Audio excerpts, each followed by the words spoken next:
بہت وقت پہلے نورآباد نام کا ایک اسلامی سلطنت تھا جہاں ایک نیک دل اور پرہیزگار سلطان امین بن خالد حکومت کرتا تھا۔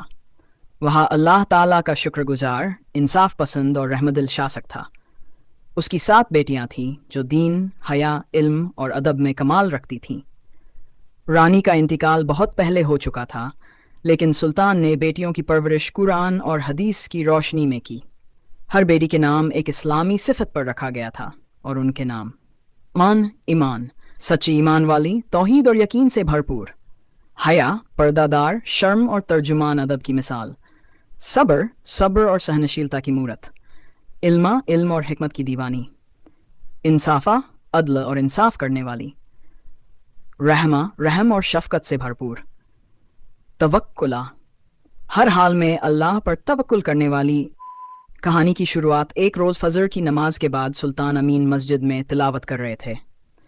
تبھی ایک بزرگ صوفی درویش وہاں آیا اور بولا، اوپن کوٹ، اے سلطان، تمہارے ملک پر ایک آزمائش آنے والی ہے اور اس کی وجہ انسانوں کی غفلت اور بے حیا زندگی ہے، لیکن تمہاری 7 بیٹیاں اگر صبر، دعا اور نیک عمل کی مثال بنے تو اللہ اس آزمائش کو رحمت میں بدل دے گا۔ کلوز کوٹ۔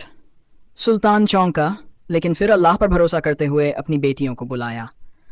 7 بیٹیاں متقی تھیں، انہوں نے فوراً حامی بھر لی۔ 7 بیٹیوں کی الگ الگ عبادت اور خدمت کی راہ۔ ایمان، توحید کی صدا ایمان کو اس گاؤں میں بھیجا گیا جہاں لوگ شرک اور تعویذ ٹونے میں ڈوبے تھے۔ اس نے وہاں قرآن کی تعلیم دی، توحید کا پیغام پہنچایا، راتوں کو تہجد پڑھی اور دن میں لوگوں کو حوصلہ دیا۔ کچھ ہی دنوں میں گاؤں میں دین کی روشنی پھیل گئی۔ حیا، پردہ اور ترجمانی حیا کو اس علاقے میں بھیجا گیا جہاں بے حیائی عام تھی۔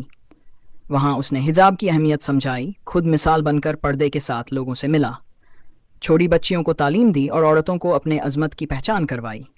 صبر، مشکل حالات میں رحمت صبر اس گاؤں گئی جہاں سوکھا پڑا تھا، وہاں کھانے اور پانی کی کمی تھی۔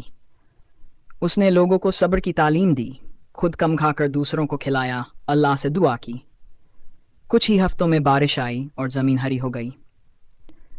علم کی روشنی، علمہ ایک ایسے گاؤں پہنچی جہاں لوگ علم سے دور تھے۔ وہاں اس نے ایک مدرسہ شروع کیا، بچوں کو قرآن اور حدیث سکھائی، لڑکیوں کو لکھنا پڑھنا سکھایا اور لوگوں میں علم کا شوق جاگ اٹھا۔ انصافہ، انصاف کی مثال، انصافہ اس بستی گئی جہاں ظلم اور جور عام تھا۔ امیر لوگ غریبوں کو ستاتے تھے، اس نے وہاں شرعی قانون کی تعلیم دی، حکمت سے جھگڑوں کو نپٹایا اور ظالموں کو سچ کا آئینہ دکھایا۔ لوگ اس کے انصاف کے قائل ہو گئے۔ 6 رحمہ، بیماروں کی سیوا۔ رحمہ ایک جگہ پہنچی جہاں ایک مہاماری پھیلی تھی، وہاں نہ دوا تھی نہ ڈاکٹر۔ وہ خود لوگوں کی تیمارداری کرنے لگی، اللہ سے دعا کی، آیتیں پڑھ کر دم کیا۔ کچھ ہی دنوں میں حالات سدھرنے لگے اور لوگوں میں راحت آئی۔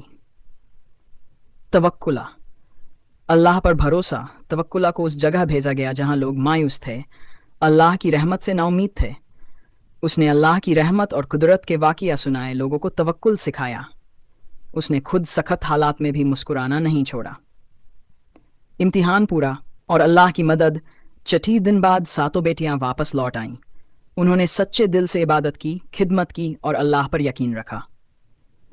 اسی رات سلطان نے ایک خواب دیکھا کہ ایک فرشتہ کہہ رہا ہے، اوپن کوٹ، تمہاری بیٹیاں واقعی مومنہ ہیں، اللہ نے تمہارے ملک سے آزمائش ہٹا لی ہے اور اب وہاں برکت ہوگی۔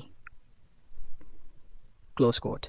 صبح ہوتے ہی نورآباد میں خوشحالی لوٹ آئی، کنویں بھر گئے، فصلیں لہلہائیں، بیمار ٹھیک ہوئے اور لوگوں کے چہروں پر مسکان لوٹ آئی۔ انتم سندیش، سلطان نے اپنے دربار میں اعلان کیا، اوپن کوٹ، میری 7 بیٹیاں اس امت کی مثال ہیں۔ اگر ہر باپ اپنی بیٹیوں کو دینی تعلیم دے تو پوری قوم روشن ہو سکتی ہے۔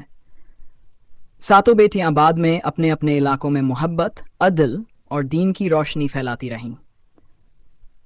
عبرتناک سیکھیں، اسلامی سندیش۔ ایمان سب سے پہلا اور سب سے اہم حصہ ہے۔ اسلامی زندگی کا حیا عورت کی حفاظت بھی ہے اور اس کی شان بھی۔ صبر ہر مشکل میں مومن کا ہتھیار ہے۔